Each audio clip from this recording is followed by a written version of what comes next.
भी आए हैं भाईचारा मिलन समारोह में, किस तरह का अनुभव आपका रहा? सिरसा जिला हरियाणा प्रदेश का एक बहुत ही ऐतिहासिक और सामाजिक दृष्टि से भी बहुत समृद्ध जिला है।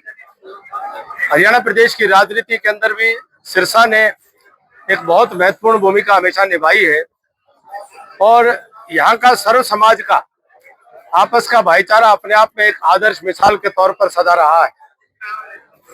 वहीं पिछले कुछ समय से हमने एक संकल्प लेकर के हरियाणा प्रदेश में के प्रत्येक जिले में जाकर के हम भाईचारा स्नेह मिलन का कार्यक्रम का आयोजन कर रहे हैं।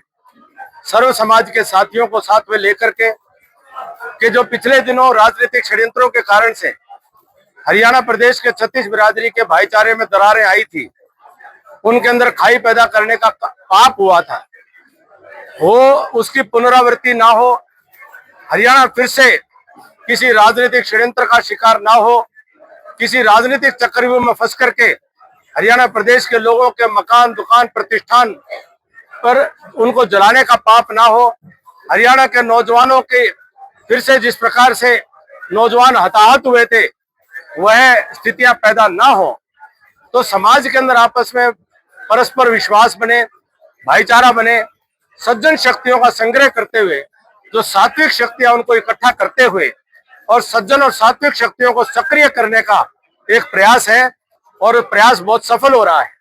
और सिरसा में जिस प्रकार का उत्साह देखने को मिला है वास्तव में बहुत ही सराहनीय है। इससे महसूस होता है कि जाट धर्मशाला सिरसा का जो आज इस कार्यक्रम के अंदर जिस प्रकार से 36 बिरादरी की उपस्थिति हुई है, ये अपने आप में मेरा हौसला बढ़ाने वाली है और सज्जन और सात्विक शक्तियों का संग्रह अब हो रहा है। अब निश्चित तौर पर हरियाणा प्रदेश ही नहीं बल्कि पूरे भारतवर्ष में हम हर समाज में आपस में भाईचारा बढ़ाने में सफल होंगे। सर, बात की जाए तो महिला आरक्षण बिल गिर गया है, विपक्ष की किस तरह से भूमिका देखते हैं? देखिए, मेरा प्रयास था कि मैं केवल सामाजिक विषय पर बात करूं, लेकिन आपने प्रश्न पूछा है तो उसका सम्मान करते हुए मैं समझता हूं कि विपक्ष ने एक बहुत बड़ा मौका खो दिया है और विपक्ष ने भारत की महिलाओं, मातृशक्ति के हितों पर बहुत बड़ा कुठाराघात किया है और कोई कारण नहीं था। 2023 में जब समूचा विपक्ष इस महिला आरक्षण के बिल को पास कराने में साथ में था और जब मोदी जी उसी बिल में केवल इतना सुधार ला करके आए थे कि 2034 के बाद महिलाओं का आरक्षण क्यों अभी वर्तमान में तुरंत अगले चुनाव में क्यों ना मिले, उसको पहले देने के लिए तो विपक्ष को आपत्ति है, लेकिन 2034 के बाद वो मिल जाए उस पर आपत्ति नहीं है। इससे समझ में आता है कि विपक्ष का नेतृत्व जो है वो पूरी तरह विचार विहीन हो चुका है। उनको समझ ही नहीं आ रहा है कि क्या करना चाहिए, क्या नहीं करना चाहिए। वो एक बार संसद में पास करवा चुके हैं और दूसरी बार और जल्दी देने के कानून के वो विरोध में खड़े होते हैं। तो इससे ध्यान में आता है कि जनता के सरोकारों से विपक्ष का कोई लेना देना नहीं, वो अपने परिवारों के बचाव रखाव में ही वो व्यस्त चल रहे हैं। सर, पंजाब की और दिल्ली आम आदमी पार्टी की राजनीति में नया भूचाल आया है, कुछ राज्यसभा सांसदों ने इस्तीफा दे दिया, किस तरह देखते हैं आप? देखिए, आम आदमी पार्टी अपने कुकर्मों के बोझ के तले दबती जा रही है। हिंदुस्तान की जनता को बहुत लोक लुभावने सपने दिखा करके और झूठी झूठी बातें करके आम आदमी का रूप धारण करके उन्होंने वोट लिए, दिल्ली में ताकत ली, पंजाब में सरकार बनाई, लेकिन जो उनका रूप सामने आया वो खास आदमी से भी ज्यादा खास का रूप आया।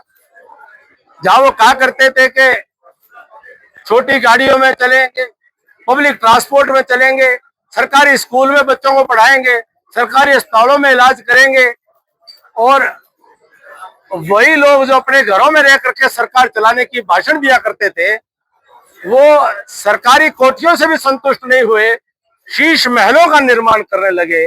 तो जनता ने अपने आप को ठगा हुआ महसूस किया। जो नौजवान उनके साथ जुड़े थे, जो नौजवानों ने सोचा था कि ये बदलाव लेकर के आएंगे, आज वो नौजवान हताश और निराश हुए हैं, इसलिए वो उनको छोड़ करके जा रहे हैं। और ऐसे में आम आदमी पार्टी का कोई भविष्य दिखाई नहीं देता है। बीजेपी की ताकत बनेंगे।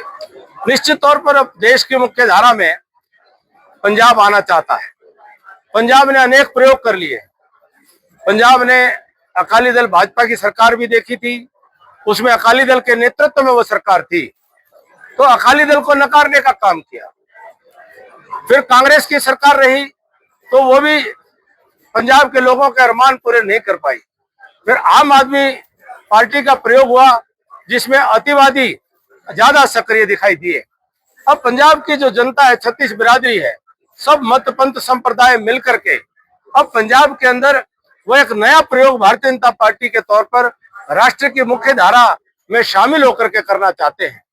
तो निश्चित तौर पर पंजाब से अब ये हवा स्पष्ट दिखाई दे रही है, आ रही है कि पंजाब में अगली सरकार भाजपा की बनने वाली है। 5 राज्यों में जो चुनाव हो रहे हैं, किस तरह की उम्मीद लग रही है आपको? तो 4 तारीख को परिणाम आ जाएगा, सब तरफ भगवा ही भगवा दिखाई देगा। हरियाणा में जो कई चुनाव है, किस तरह की तैयारी चल रही है? वो तो सबको परिणाम मालूम है, वो तो एक तरफा भाजपा की जीत हो रही है। सार की बात की जाए तो दुष्यंत चौटाला प्लस सार पुलिस हो रही है, किस तरह देखते हैं? छोड़ो उनकी बातों को, वो विवादों में आकर के अपनी चर्चा में रहना चाहते हैं, छोड़ो उन बातों को। Thank you.